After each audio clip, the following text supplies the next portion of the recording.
Welcome to the Genius Factory. Enjoy the video. In this video, I will explain how to change your Ford Ranger number plate light.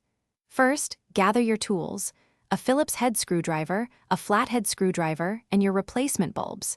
Make sure your Ranger is turned off and the lights are cool to the touch.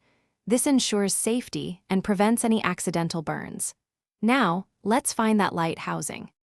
Once you've located the housing, you'll typically see one or two small screws. Use your Phillips head screwdriver to carefully remove them.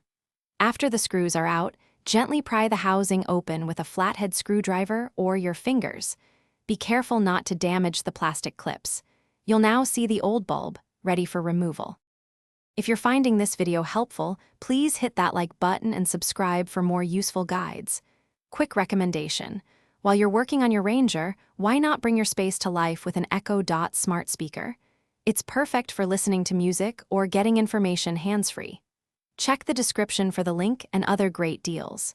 Now, let's get back to the video. Now for the replacement. Depending on your Ranger model, the old bulb might twist out or simply pull straight out. Once it's free, take your new bulb and insert it firmly into the socket. Make sure it's seated correctly. Before putting everything back together, turn on your vehicle's lights to confirm the new bulb is working. This saves you from redoing the work. Thanks for watching. If you found this helpful, don't forget to like and subscribe.